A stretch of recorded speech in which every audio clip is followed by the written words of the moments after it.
Alright, what is up guys? This is Ryan from Elevate Security, back with another video. Now in this video I wanted to talk about how to get good at any skill, no matter what it is. And I know I've touched on this briefly in the past, but I really want to dive into this topic and give you 4 really simple but very effective steps that can get you to where you want to be from scratch, all the way to proficient. Maybe it's OSCP. Of course, as always, it will apply to OSCP here, but maybe it's something else, right? And a lot of these things, they might sound simple, but it's very easy to overlook them or to sort of lie to yourself and think that you're doing the work that you need to get there, but in fact you're really not when you really reflect on it. So step 1 of these 4 steps is going to be, these are 4 questions, by the way, questions that you can ask yourself to really determine if you're on the right path or not. And the first question is, am I actually practicing consistently? You know, it's very easy to trick ourselves here if you're not careful. So, for example, maybe your goal is to obtain the OSCP and you're spending a lot of time watching videos on YouTube about pen testing, CTFs, stuff like that. Or maybe you're spending a lot of time reading books and stuff like that. But in other words, you're not really actually practicing. You're not really hands-on trying to hack boxes. Or maybe you are doing some CTF stuff, but you're just reading walkthroughs and you're not really trying on your own. Then it might be very easy to think that you're making progress and that you're moving in the right direction, when in reality, you're not actually practicing consistently. You know, maybe you put in 10 hours of practice one day, but then you didn't even go back at it until another 5 days, right? You might be practicing, but in this case, you are not practicing consistently. So that's a very important question to ask yourself and really reflect, really analyze like what it is you're doing, and if you are actually taking the actions, or are you tricking yourself into thinking that you're taking action. Very important difference here. Step 2 is, are you getting feedback, right? So that would be, let's give an analogy of basketball, right? It's really easy to get feedback if you want to work on your jump shot, let's say. It's really easy to get feedback. You shoot the ball. Did you make the shot or did you miss the shot, right? With OSCP, it would look more like, did I get the shell, or am I stuck and not able to get shells? So you really need, it's really important to have a sort of metric. And if you're doing some other skill that's a little bit more abstract, you have to find a way to determine, to know whether what you're doing is effective or not effective. Are you actually achieving or working your way towards achieving your goal or not? So it's really important to have some kind of way to gauge your feedback. For OSCP, for us doing OSCP, it is pretty simple. It's am I able to get these shells or not? Am I able to get the proper recon I need to get the shells or not? It's pretty straightforward there, but it's still nonetheless an important question to ask yourself. Maybe you're going for another skill and it's a little bit more abstract. Make sure you have some way to acquire that feedback, because it's really important.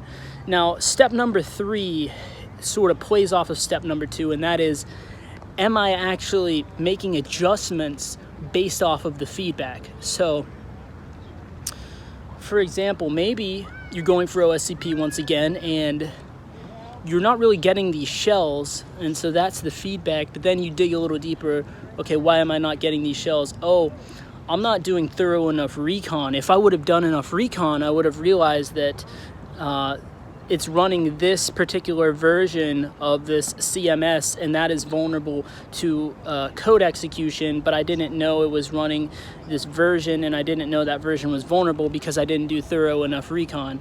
All right, now the adjustment that I'm going to make next time is, as soon as I encounter a CMS or any kind of software like that, I'm going to do as much enumeration as possible, find out when was released, what version it was, try to see if there's any information on that, and then I'm going to pretty aggressively search for, are there any known vulnerabilities on this the version of the software, right? So at this point, you are taking that feedback and using it to better yourself, to change what you're doing, to improve.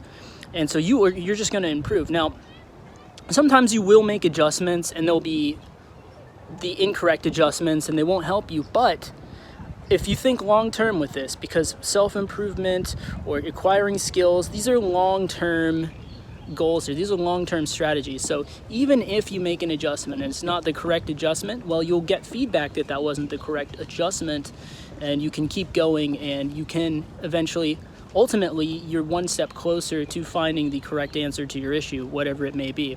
So definitely there is no such thing as failure. The only kind of failure is failure due to inaction. So as long as you're taking action and you're trying different things, that's a net positive. And then you really got to look at that from that lens, you know. So the final step, the fourth question that you need to ask yourself is, am I persisting? Now this one sounds simple, but it's so important. So many people give up before they even give it a proper go, right?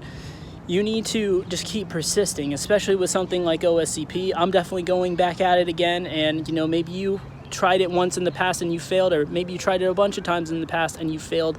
If you persist, you will get it. I mean, there's no question about it. You will get it if you persist enough.